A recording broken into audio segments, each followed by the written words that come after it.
कांग्रेस को फिर से जिंदा करने के लिए सोनिया गांधी कोई भी कीमत चुकाने को तैयार है। राष्ट्रपति चुनाव में उनकी ये रणनीति साफ तौर पर दिखाई दे रही है। अभी तक के हालात के मुताबिक कांग्रेस अपना उम्मीदवार उतारकर विपक्षी एकता को धराशायी नहीं करना चाहती। उसे पता है कि खुद को जिंदा करने के लिए बीजेपी को कमजोर करना बेहद जरूरी है। नेशनल हेराल्ड केस में ईडी की तलवार के बीच सोनिया गांधी ने खुद ममता बनर्जी और शरद पवार को फोन किया। कांग्रेस का कहना है कि ये समय मतभेदों से ऊपर उठकर देश को बचाने का है। वो सभी विपक्षी दलों के साथ मिलकर चलेगी। हालांकि विपक्षी एकता की पहल पश्चिम बंगाल की मुख्यमंत्री ममता बनर्जी ने की है।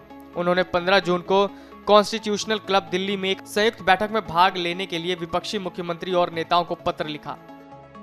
उन्होंने गैर बीजेपी शासित मुख्यमंत्रियों अरविंद केजरीवाल, पिनराई विजयन, नवीन पटनायक, के चंद्रशेखर राव, एम.के. स्टालिन, उद्धव ठाकरे, हेमंत सोरेन, भगवंत मान और कांग्रेस प्रमुख सोनिया गांधी समेत 22 नेताओं को पत्र लिखा है। निर्वाचन आयोग ने राष्ट्रपति चुनाव की तारीख 18 जुलाई निर्धारित की है।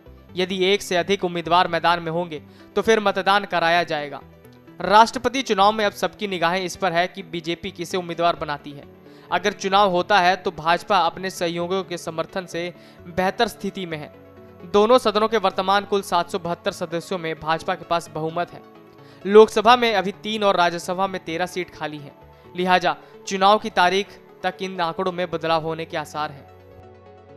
एक रिपोर्ट के मुताबिक आज की तारीख में राष्ट्रपति चुनाव के लिए कुल वोट लगभग 10.8 लाख हैं। एनडीए के पास 5026 वोट हैं। यूपीए के हिस्से 2059 वोट हैं। तृणमूल कांग्रेस, वाईएसआरपी, बीजेडी, एसपी और लेफ्ट के पास 2092 वोट हैं। राज्यों में कुल 4790 विधायक हैं। उनके वोटों का मूल्य 5.4 लाख है। सांसदों की संख्या 767 है, जिनके वोटों का कुल मूल्य भी करीब 5.4 लाख है। विधायक के वोट का मूल्य सूबे की आबादी और विधायकों की संख्या के आधार पर तय होता है। सांसदों के वोट का मूल्य विधायकों के वोट का कुल मूल्य को लोकसभा और राज्यसभा के सांसदों की संख्या से भाग देकर तय होता है। देखा जाए तो इस लिहाज से यूपी अहम है। यहाँ बीजेपी ताकतवर है। देश में सबसे बड़े संवैधानिक पद राष्ट्रपति के चुनाव के लिए रणभेरी बज गई है। चुनाव आयोग ने इसकी तारीखों का भी ऐलान कर दिया है, जिसके मुताबिक 18 जुलाई को वोट डाले जाएंगे और 21 जुलाई को नतीजों का ऐलान कर दिया जाएगा। इस चुनाव के लिए नामांकन की आखिरी तारीख 29 जून है।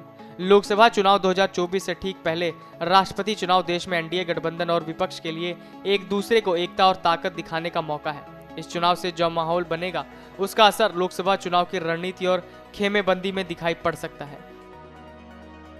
Video desk अमरउजाला.com। डाउनलोड करें अमर उजाला ऐप और पाएं खबरें लगातार।